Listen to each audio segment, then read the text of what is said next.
I've been using the iPhone 17 Pro Max since it's been released, and I've come to the conclusion that as amazing as this iPhone is, I just don't think that it's worth an upgrade, but we'll get to that.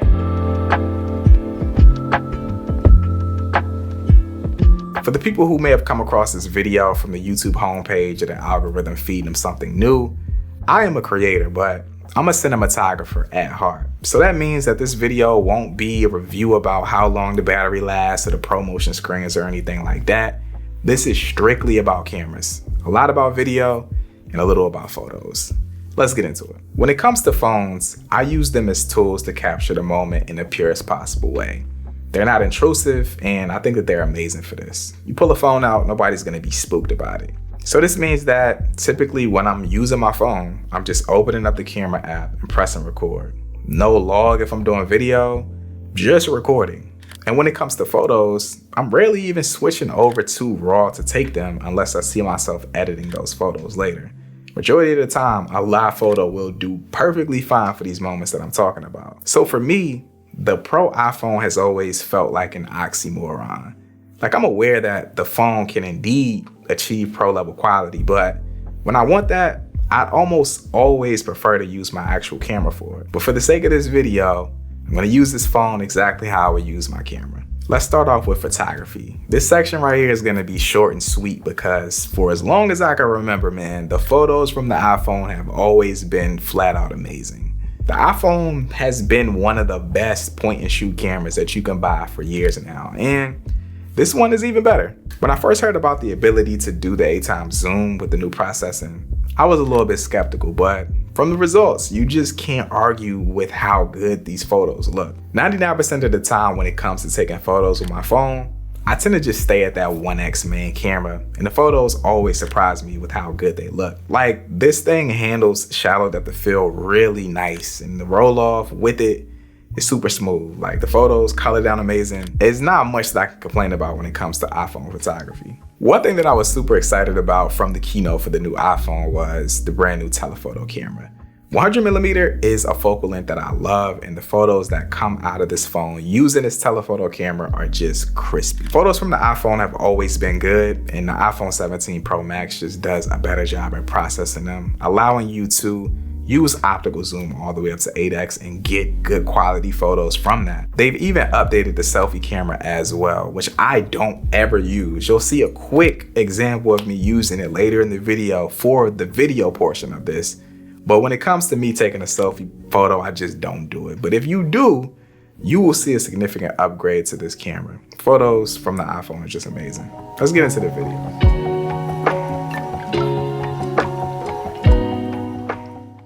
Video is complicated because it's actually some new things we have to talk about.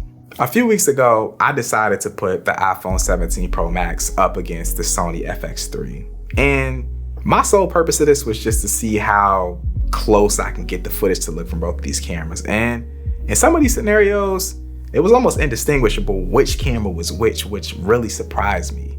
I have a lot of thoughts, and I get in depth about those in that video. I'll make sure to link that down in the description below if you want to learn more about this comparison between the two cameras. But the two main things that I took away from putting the iPhone up against the Sony FX3 was you really can't replicate shallow depth of field from a full frame camera on a phone. And it also just solidified that if you want to get in the weeds and produce professional quality video from your phone, you can absolutely do it. This year, the iPhone introduced OpenGate recording. And I've always been a fan of OpenGate because it makes it easy for you to multi-purpose content for Instagram and long form. So this was just a well-welcomed feature right here. For the people who don't know what OpenGate is, essentially it allows you to film in a 4:3 aspect ratio, which is helpful for reframing in post if you want to go vertical or you want to go horizontal, depending on what platform you're uploading to. The thing about OpenGate though is that it requires you to use an SSD on your phone. So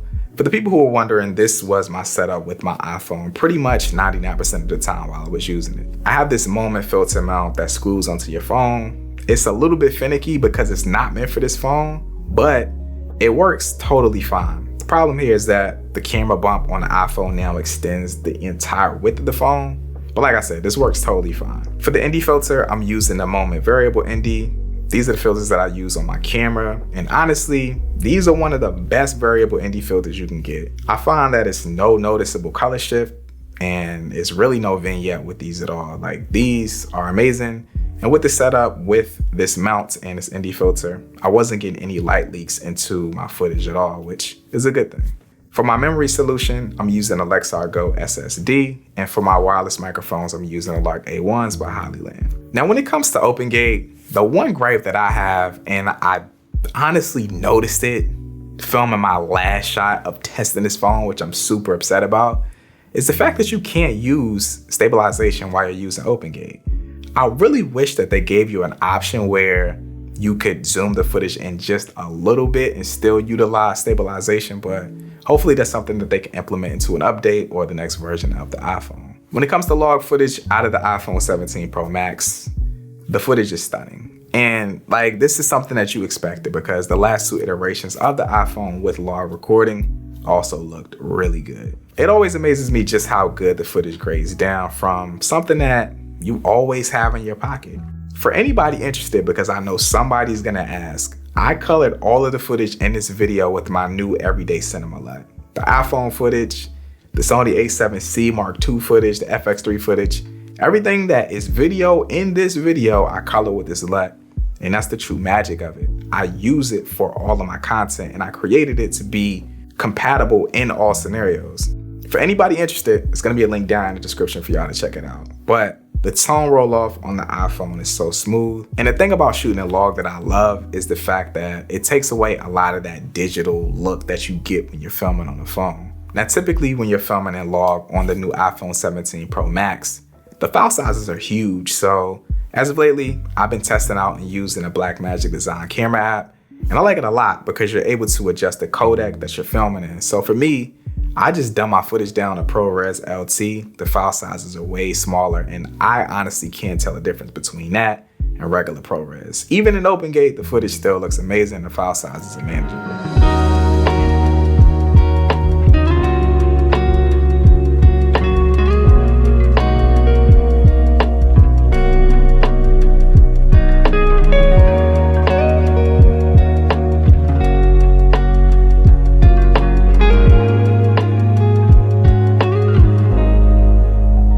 To this point, I've had nothing but positive things to say about the iPhone 17 Pro Max, but I got some bad things that I gotta touch on. Don't be fooled. Don't be fooled like the AI B-roll that I've been using throughout this video of the iPhone that you didn't even notice. I know you didn't notice it, man. Let me show y'all exactly how I made this. So for starters, when I was out filming with my iPhone, I snapped these photos of the iPhone that I loved. They're cool and they're nice, but at the end of the day, they're just photos, so it's not much that I can do with them inside of a video review. So I went over to Artlist and I used some of their AI features to translate this over into a high quality video. Now, for a while now, you've been able to use Artlist to turn photos into video, but they just now implemented OpenAI's brand new Sora 2. And this thing right here is the king of realism when it comes to generating AI videos. All you need is a photo like the ones that I snapped. You upload that to Artlist, and they'll generate a prompt that you can utilize, or you can go in and type in your own prompt for what you want this photo to do when you turn it into video. For me, I was looking for something simple. All I really wanted was something to zoom in on the phone, but keep the consistency of the phone. These videos look extremely realistic, and the fact that I can take high quality photos that I've taken in the past and turn them into video B-roll for my YouTube videos is actually pretty clutch, especially when I didn't film enough. And this is all possible inside of Artlist, which is still a creative suite full of music, full of sound effects, and editing assets for projects that you're working on. Whatever it is that you need on this platform, Artlist has a plan that fits you. Now let's get into the negative things about the iPhone.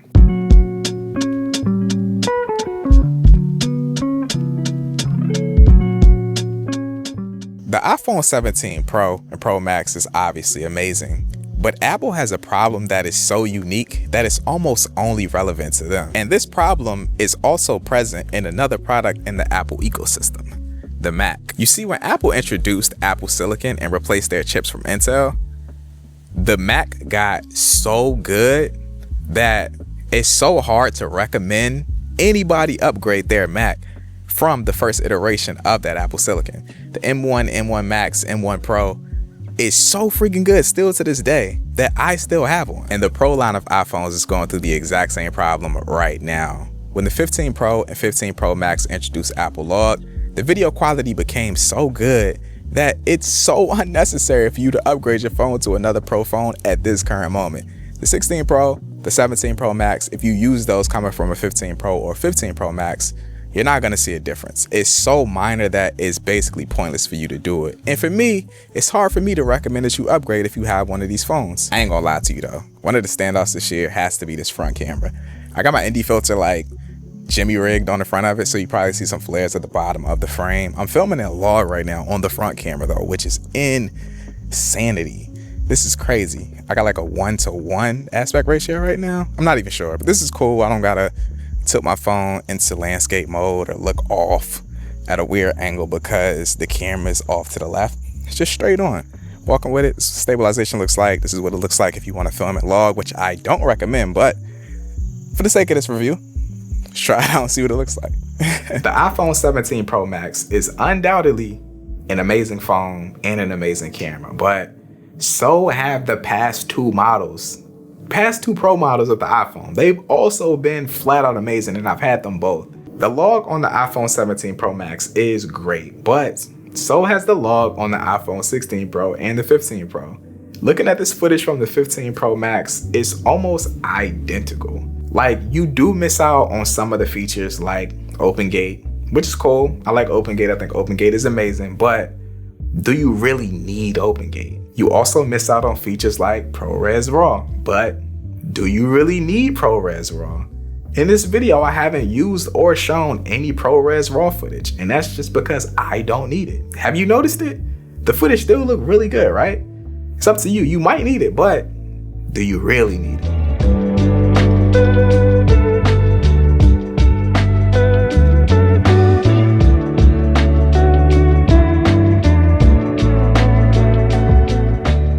I just linked up with the homie C. Ryan. This is going to be a vlogging test on the iPhone 17 Pro Max. I'm filming at log right now, which I would never do, vlogging, especially on the phone. But the fact that I got the SSD and also the Blackmagic camera app, I can do this and the file sizes won't be massive. But I'm in OpenGate right now, 4K, iPhone 17 Pro Max. We pulled up to this location later than we would have wanted to, and it's extremely cloudy, so it's getting dark fast. So he's working, but I'm going to ask C. Ryan something before we get up out of here. But this setup right here, I'm actually kind of liking it more than I thought I would. When I would vlog on my phone, if I was typically vlogging on my phone and not for the specific reason of this review, I wouldn't have an SSD on my phone and I wouldn't be filming at logs just because the files would be huge. But SSD allows me to do that. OpenGate, having a ND filter on the phone makes it so I can get the correct shutter speed. So if you want to get a professional look from your phone, it's possible to do. You just got to make sure you're prepared and you got the accessories to do so. All right. While I got you here, I need to ask you something. All right. Yep. You have an iPhone 16 Pro right now. Why didn't you get the iPhone 17 Pro? I didn't get the iPhone 17 Pro because I don't need it. This one is doing pretty much the same thing as that. Probably the 15 is doing the same thing as that. They're all good. But that's just me. I didn't want to spend the money on it. I didn't want to pick up a new phone. That was unscripted too. I didn't tell him to say anything. He literally had no idea what I was about to ask him. I was going to say the truth. He didn't know. I was going to say the truth. Yeah, he didn't know. So, yeah, it's crazy. No, I asked you that because I literally said the same thing. Oh, for real? Yeah. I said if you have an iPhone 15 Pro, it's no need. It's no need. It's really no need. It's no need to get a new phone. Funny. So that's so funny you said that. Not at all. As I mentioned earlier in this video, as pro as the iPhone 17 Pro is and as capable as it is at producing and creating high quality video and photos, I just don't tend to use my phone that way. On my trip to China earlier this year, I filmed everything on my iPhone 16 Pro without log, just phone in hand capturing the moment. And this is how 99% of the people who use an iPhone tend to use it. So in this regard, is it worth it to have an iPhone 17 Pro Max?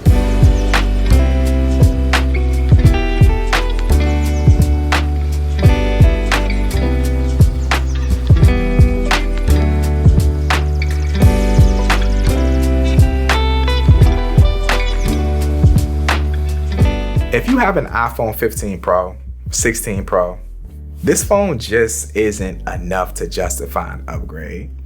If you need the new selfie camera, if you need ProRes RAW, if you need OpenGate, if you plan to use your phone as a professional tool and or don't have an actual camera, you'll be head over heels for this update in the Pro line. If you already had an iPhone 15 Pro or 16 Pro, I believe that this will just feel like the phone you've already been using.